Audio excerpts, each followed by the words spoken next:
অবশেষে ফিনালিজিমা নিয়ে নতুন আশার আলো দেখা মিলেছে। আগামী বছর বিশ্বকাপের আগেই হতে পারে লাতিন আমেরিকা এবং ইউরোপ সেরাদের শ্রেষ্ঠত্বের এই আয়োজন। মার্চের তৃতীয় সপ্তাহে মেসি ইয়ামাল দ্বৈরথের সম্ভাবনা। শেষ হচ্ছে ফুটবল প্রেমীদের অপেক্ষা। আরেকটি ফিনালিসিমা আসছে ৪ বছর পর। মেসি ইয়ামাল দ্বৈরথ এবার সত্যি হতে চলেছে। দু তারকাকে এক মঞ্চে দেখার ক্ষণ গণনা শুরু হয়ে গেছে। বিশ্বকাপের বছর ২০২৬ সালে হতে যাচ্ছে ফিনালিসিমা। ২০২৪-এর কোপা আমেরিকা ও ইউরো জয়ীদের শ্রেষ্ঠত্বের লড়াই হতে পারে মার্চের তৃতীয় সপ্তাহে।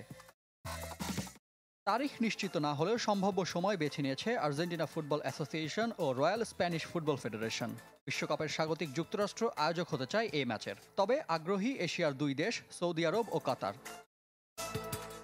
প্যারাগুয়েতে মে মাসে অনুষ্ঠিত ফিফার ৭৫তম কংগ্রেসে ফিনালিসিমা নিয়ে আলোচনা হয় এএফএ সভাপতি ক্লদিও তাপিয়া ও স্প্যানিশ ফুটবল প্রধান রাফায়েল লুজানের। ১১ জুন থেকে ১৯ জুলাই আমেরিকা, কানাডা ও মেক্সিকোতে বসবে বিশ্বকাপ। ফিনালিসিমার জন্য বিশ্বকাপের আগে শেষ ফিফা উইন্ডোকে বেছে নিতে চায় দুদেশ। ১৭ থেকে ২৫ মার্চের যে কোনো দিন হবে খেলা। ইতোমধ্যে লাতিন আমেরিকা থেকে বিশ্বকাপ নিশ্চিত করেছে আর্জেন্টিনা। তবে স্পেন এখনও অপেক্ষায়, কেননা ইউরোপের বিশ্বকাপ বাছাই এখনও শুরু হয়নি। গ্রুপ ইতে বাছাই পর্বে তাদের সঙ্গী বুলগেরিয়া, জর্জিয়া ও তুর্কি। সরাসরি চূড়ান্ত পর্বের টিকিট না পেলে খেলতে হবে প্লে অফ, যা আবার ওই মার্চ উইন্ডোতে। তাই এখনও শঙ্কা আছে ফিনালিসিমা নিয়ে।